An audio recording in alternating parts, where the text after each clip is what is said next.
She was in line for ice cream or something, and someone cut in front of her. And she told this story in some interview, this very dramatic story about, well, they didn't see her because she's black. And meanwhile, it's like we've all been cut in, lady, people have cut in front of all of us. It's just that if it happens to me at Walmart, I don't think of it racially. I just think, oh, this person's an asshole. Exactly. But for her, it's all racial. So that's kind of a crazy one to say that someone cutting in front of you, a selfish act, is somehow racist. Just because that's like looking for racism everywhere. Right. That kind of situation is so normal. It's so normal that some dick cuts in front of you.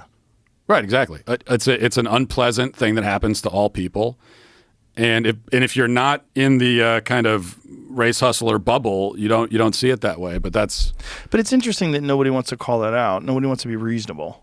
Nobody wants to say, well, is that like you just say, oh wow, you have to listen to it. That's part of the problem. Like you can't say, are you sure that's racist? Because then you're a racist apologist, and then you're racist by proxy. Yeah, and how do you know? So how do you know what's in that other person's mind? How can you ascribe motives to them? It drives me nuts that this is what we do now, where if someone does something or says something, someone else is offended by it, that person who's offended gets to decide what the intent was behind the other person's action, to the extent that if the other person says, no, this was my intention, I'll tell you what it was, they don't get to have a say in the intentions behind their own actions. They are suddenly not authorities in their own behavior. Exactly. This other person who was the offended party gets to inform you what you meant by that thing, which is really what the movie's called Am I Racist? But in reality, there's only one person who can answer whether you're a racist person, and that's you. And if you don't think that you're racist, then you aren't, because racism is a thought process, and if it's not in your head, then you're not racist. You might have stereotypical views about people of other races. Everybody does to some extent. You might think things that are even insulting about people of other races, but it's not racist, because racist means you hate people of other races or you think they're inferior to you. Right. But you could be not a racist person and think that whatever Asians are bad drivers. You could think that stereotype is true. Whether it's true or not, you just happen to think that that's a true thing about this group. Doesn't mean you hate them. Doesn't mean that you think that they're inferior. It's just you can say frat boys are annoying.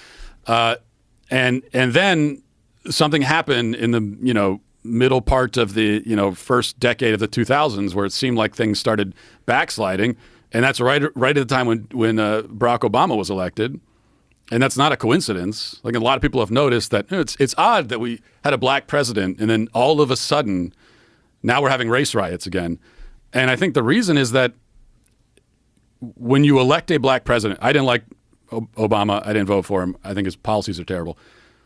But you would think that at least one positive you could draw from that is that, well, at least that means that systemic racism is not a problem in this country anymore. I mean, if a black guy could rise to the top of the system and run it, then clearly the system is not racist against black people.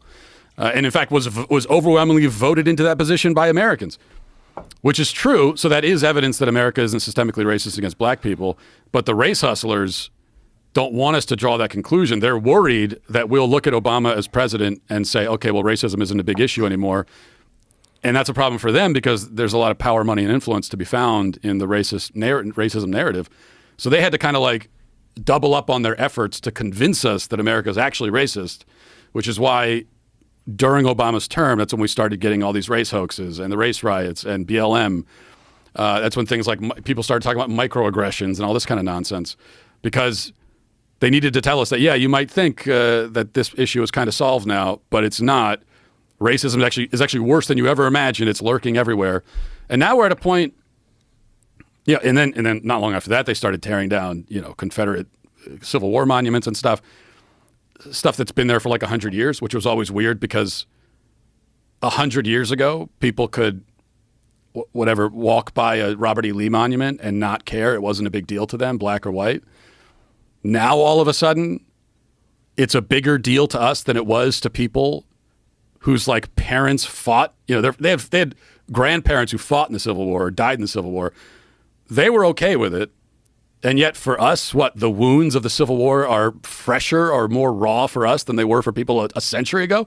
It makes no sense. How are we less able to be objective and non-emotional about the Civil War than people who had family members. I mean, ex-slaves were still living back then. Well, I think it's because it's just like a religious ideology. Like when the Taliban started, and then they got to they wanted to take down statues of Thomas Jefferson, and eventually did get to George Washington. Yeah, and it was always going to go that way because George Washington, the founding fathers owned slaves. Not only that, but they were rebels, rebelling against a governmental authority. And if they had lost, then they all would have been hanged as traitors, and that's how they'd be remembered. Thankfully, they didn't. But so it's not that far of a leap to go from one to the other. And of course, the issue is that everybody who lived on Earth certainly prior to 100 years ago, is racist by our standards today. Every single one. Right. There was no one who lived on Earth 100 years ago who we would not consider racist anywhere of any race. If you go back 200 years or earlier than that, almost everybody either owned slaves or was okay with slavery as an institution. You go back 500 years, and there was nobody on the planet who considered slavery to be wrong fundamentally. They might have had issues with how slaves are treated in some contexts, but it took like thousands of years for it to ever even occur to a single human on Earth that slavery is actually fundamentally wrong, which is a crazy thing. And that's actually an interesting thing you could talk about and think about, like, why is that? How could it be that it's so obvious to us, but some of the greatest minds of history, they never thought of it.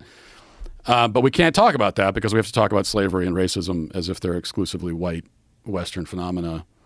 Well, I've had friends that have a different perspective on the Obama situation. And my friend Willie was talking to me about this, and he was saying that what happened was when one thing that we can be sure of is that racists are real. There are real racists in this country. There's real anti-black racists, anti-Asian racists. There's certain people that have hateful ideology in this country, just in a certain percentage of them in the world. So those are real. And when Obama became president, those people became more emboldened. And he said that he saw a lot more of that online and a lot more attacks, and especially in uncensored online forums like 4chan and places where you can kind of get away with saying whatever